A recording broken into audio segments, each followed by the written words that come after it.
Bob Diamond has resigned as Barclays chief executive amid mounting political and public pressure over the LIBOR rate-fixing scandal.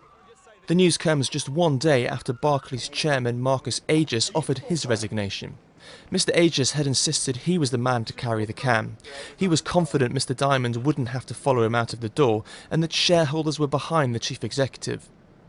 Mr Diamond himself was defiant on Monday evening, so what happened late on Monday night to change his mind?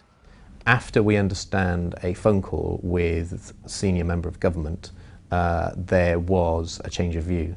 Now, it's unclear whether Mr Diamond was told that the government was going to come out explicitly demanding his resignation on Tuesday, which is one theory. And I think the other thing that changed is the view of shareholders. There was a quite significant groundswell of support evaporating really from Mr Diamond. So, and there was a suggestion even by one of the biggest shareholders that they might come out and say publicly on Tuesday that they no longer supported him. So I think from both of those angles, the political and the shareholder angle, I think he maybe felt time was up. Mr Aegis's earlier resignation demonstrates that no one saw this turn of events coming. But now, Chancellor George Osborne hopes Mr Diamond stepping down will change British banking for the good. I think Bob Diamond's made the right decision for Barclays, also the right decision for the country, because we need our banks focused on lending to the economy, not on the scandals of the past. And I hope this can be the first step towards a new culture of responsibility in British banking, which is what the British public very much want to see. The culture, so-called culture of a bank, does depend on its chief executive in large part.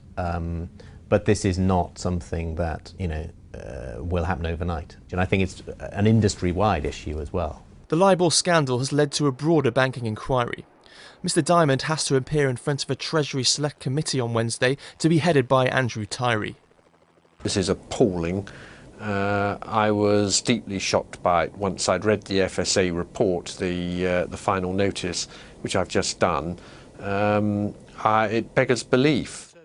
The political pressure is mounting, but although Mr Diamond's support among shareholders evaporated, some investors will be concerned about the lack of an obvious successor. Mr Diamond, for all the criticism you can make about his responsibility for what went wrong, and for all his unpopularity in the political world, if you like, his kind of preparedness to speak openly about the merits of high pay and how the time for apologies should be over and so on, as he famously did last year in the parliamentary session.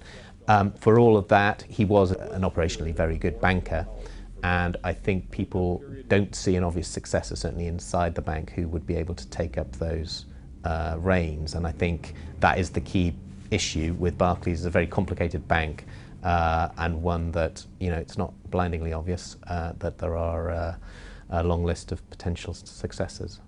The LIBOR scandal has without question damaged Barclays' reputation.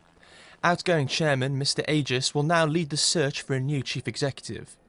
The bank may look for a squeaky clean external candidate to replace Mr Diamond, and a full clear-out at the top of the bank might be on the cards. Daniel Garahan, Financial Times, London.